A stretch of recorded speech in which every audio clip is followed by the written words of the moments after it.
پیارے بچوں، ایک سبز و شاداب وادی میں وسیع و عریض باغ واقع تھا اور باغ کے وسط میں ایک بہت پرانا کنواں بھی تھا۔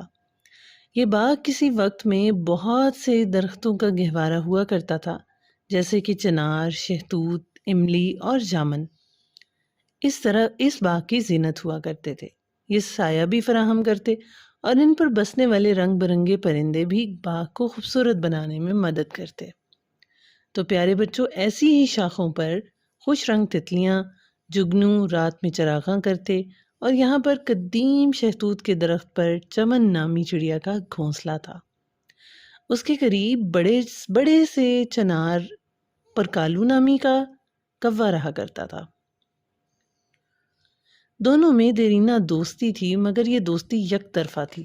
چمن ہر خوشی کے موقع پہ اپنے دوست کے ساتھ بانٹتی اور دو میٹھے پھل، بیج یا دانے چنار کی شاخوں پر لے کر آتی، مگر کالو کا یہ حال تھا کہ وہ کبھی بھی شکر تو چھوڑیں، کبھی کسی کا حال بھی نہیں پوچھتا تھا۔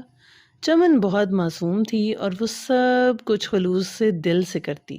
ایک دن باغ میں موسم خوشگوار تھا، نیلے آسمان پر روئی جیسے بادل تیر رہے تھے اور سبز پتوں پر شبنم کی بوندیں جھلک رہی تھیں۔ چمن نے موقع کی مناسبت سے پرندوں کے لیے خاص اہتمام کر رکھا تھا۔ کالو بھی اس دن خوب فیضیاب ہوا اور اگلی ہی رات چمن کے ہاں پرانے رشتہ دار مہمان بن کر آ گئے۔ چمن نے جلدی سے کھانا بنانا شروع کیا، مگر اسے پتہ چلا کہ اس کے گھر تو نمک ہی ختم ہو گیا۔ وہ بے چینی سے کالو کے درخت کی طرف گئی، دروازے پر دستک دی اور کہا، کالو بھائی، میرے گھر مہمان آ گئے ہیں، مجھے تھوڑا سا نمک چاہیے۔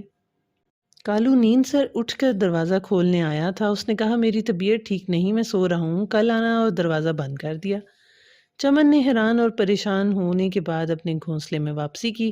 وہ دل ہی دل میں بہت اداس تھی، کیونکہ اس نے تو کبھی خود انکار نہیں کیا تھا۔ خیر، اس نے کھانا مہمانوں کے سامنے رکھا اور اگلی رات طوفانی ہوا چلنے لگی، بادل گرجنے لگے اور موسلا دھار بارش شروع ہو گئی۔ چنار کا پرانا درخت بارش میں ہلنے لگا اور کالو کا گھونسلہ زمین بوس ہو گیا۔ وہ خود بھیگ کر کانپ رہا تھا اور اس کا سارا سامان بہہ گیا۔ اسے اچانک چمن کا خیال آیا۔ وہ کیچڑ میں لت پت اس کے گھر پہنچا اور دروازے پہ دستک دی۔ چمن نے پوچھا، کون ہے؟ کالو نے لرزاتی آواز میں کہا، میں ہوں چمن۔ چمن کو غصہ آیا اور اس نے دروازہ بند کر دیا، مگر پھر اس نے سوچا کہ یہ تو بری بات ہے۔ اس نے دروازہ کھولا، کالو کو اندر آنے دیا، اسے سردی سے بچاؤ کے لیے چادر دی۔ اس نے کہا، شکریہ بہن، آپ آرام کریں، میں سو جاتا ہوں۔ کالو بولا۔ چمن اپنے پر سمیٹ کر چپ چاپ اپنے گھونسلے میں جا بیٹھی اور صبح کا اجالا ہوتے ہی وہ وہاں سے کالو نکل گیا۔ چمن باہر دانہ چگنے گئی ہوئی تھی۔ کالو کو شکریہ ادا کرنے کی توفیق نہیں ہوئی اور وہ چپ چاپ وہاں سے چلا گیا۔ چمن کو حیرت ہوئی اور اس کی آنکھوں میں آنسو آ گئے۔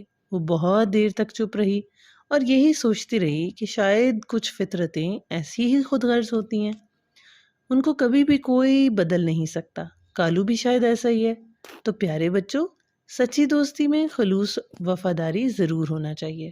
جو صرف اپنے مطلب کے وقت ساتھ دے وہ آپ کا دوست نہیں ہوتا، اور جو دل دکھا کر معاف کر دے وہ سچا اور وفادار انسان ہوتا ہے۔ چینل کو لائک کریں، سبسکرائب کریں، شیئر کریں۔